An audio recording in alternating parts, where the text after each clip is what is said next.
Happy Monday, guys. I am back with some more of Edward Cullen. And we are on chapter 10. And we stopped off with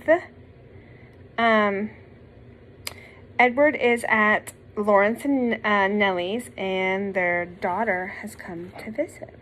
So chapter 10. Lolly was a lumpy woman who spoke too loudly and wore too much lipstick.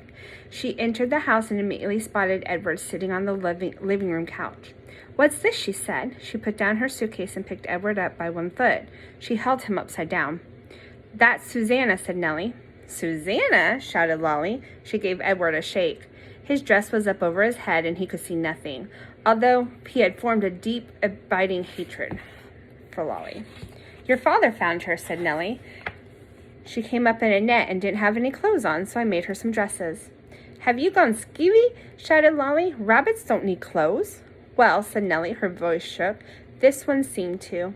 Lolly tossed Edward back on the couch. He laid face down with his arms over his head and his dress still over his face, and stayed that way through dinner. "Why have you got out this old high chair?" shouted Lolly. "Oh, don't pay mind to it," said Nellie. "Your father was gluing on a missing piece. Weren't you, Lawrence?" "That's right," said Lawrence without looking up from his plate. Of course, after dinner, Edward did not go outside and stand beneath the stars to have a smoke with Lawrence. And Nellie, for the first time since Edward had been with her, did not sing him a lullaby. In fact, Edward was ignored and forgotten until the next morning when Lolly picked him up again and put his dress down away from his face and stared at him in the eye. "Got the old folks bewitched, don't you?" she said. "I heard the talk in town. They've been treating you like a rabbit child." Edward stared back at Lolly. Her lipstick was bright and bloody red. He felt a cold breeze blow through the room. Was a door open somewhere, he thought. "Well, you don't fool me." She gave him a shake. "We'll be taking a trip together, just you and me." Holding Edward by the ears, Lolly marched out of the kitchen, shoved him face down into the garbage can. "Ma," Lolly shouted, "I'm taking the truck. I'm going to head on out and do some errands." "Oh," came Nellie's tremulous voice. "That's wonderful, dear. Goodbye, then."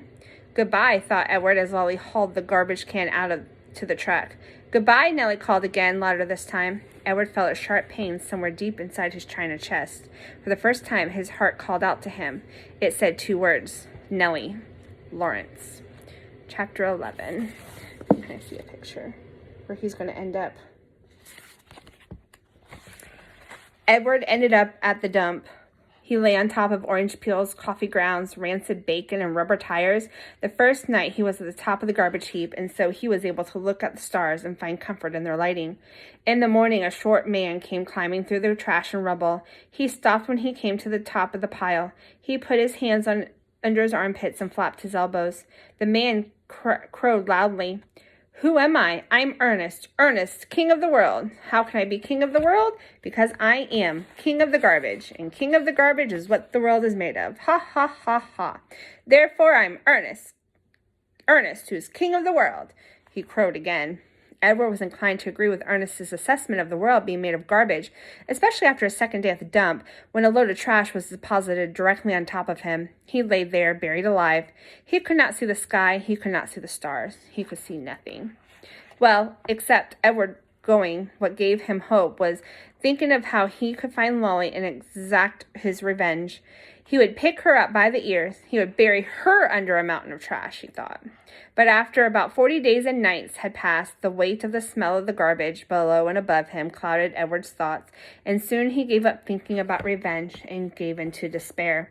It was worse, much worse than being buried at sea. It was worse because Edward was a different rabbit now. He couldn't say how he was different. He just knew he was. He remembered again Pellegrina's story about the princess who loved nobody. The witch turned her into a warthog because she loved nobody.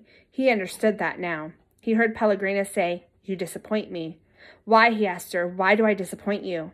But he knew the answer to that question, too. It was because he had not loved Abilene enough, and now she was gone from him, and he would never be able to make it right. And Nellie and Lawrence were gone, too. He missed them terribly. He wanted to be with them. The rabbit wondered if that was love. Day after day passed, and Edward was aware of time passing only because every morning he could hear Ernest performing his dawn ritual, cackling and crowing about being king of the world. On this 180th day at the dump, salvation arrived for Edward in the most unusual form. The garbage around him shifted, and the rabbit heard the sniffing and panting of a dog. Then came the frenzied sound of digging. The garbage shifted again, and suddenly, miraculously, the beautiful buttery light of the afternoon shone on Edward's face. Chapter 12. So here's the dog, and there's Edward. Edward did not have much time to savor the light, for the dog suddenly appeared above him, dark and shaggy, blocking his view. Edward was pulled out of the garbage by his ears, dropped, and then picked up again, this time around the middle, and shaken back and forth with a great deal of ferocity. The little dog growled deep in his throat and then dropped Edward again and looked at him in the eye, and Edward stared back. "Hey, get out of here, you dog!" It was Ernest, king of garbages, and therefore king of the world. The dog grabbed Edward by his pink dress and shook him. That's mine, all garbages is mine," Ernest shouted. "You come back here," as the dog went running. But the little dog did not stop. The sun was shining, and Edward felt exhilarated. Who, having known him before, would have thought that he could be so happy now, crested over with garbage, wearing a dress, held in a slobbery mouth of a dog, and being chased by a madman? But he was happy, and the dog ran and ran until he reached a railroad track.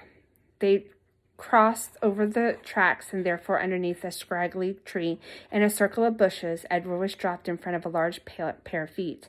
The dog began to bark. Edward looked up and saw that the feet were attached to an enormous man and with long, dark beard. "What's this, Lucy?" said the man.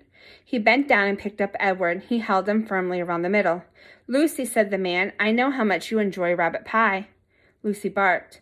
Yes, I know. Rabbit pie is a true delight, one of the pleasures of our existence." Lucy let out a hopeful yip. "And then we have here what you have so graciously delivered to me is definitely a rabbit, but the best chef in the world be hard-pressed to make him into a pie." Lucy growled. "This rabbit is made of china, girl," the man said, holding Edward closer to him. They looked each other in the eye. "You made of china, aren't you, Malone?" He gave Edward a playful shake. "You are some child's toy, am I right? And you have been separated somehow from the child who loves you." Edward felt again a sharp pain in his chest. He thought about Abilene. He saw the path leading up to the house on Egypt Street. He saw the dust descending and Abilene running toward him. Yes, Abilene loved him. "So, Malone," said the man. He cleared his throat. "You're lost. This is my guess. Lucy and I are lost, too." And the sound of her name, Lucy, let out another yip. "Perhaps," said the man, "you would like to be lost with us. I found it much more agreeable to be lost in the company of others. My name's Bull. Lucy, as you may have surmised, is my dog. Would you care to join us?" Bull waited for a moment, staring at Edward, and then with his hands so firmly around Edward's waist, the man reached one enormous finger up and touched Edward's head from behind. He pushed it so it looked like Edward was nodding his head in agreement. "Look, Lucy, he's saying yes," said Bull. "Malone has agreed to travel with us. Isn't that swell?" Lucy danced around Bull's feet, wagging her tail and barking. And so it was that Edward took to the road again with a hobo and his dog. And we're going to stop there, and we'll read some more tomorrow. Have a good day. Bye.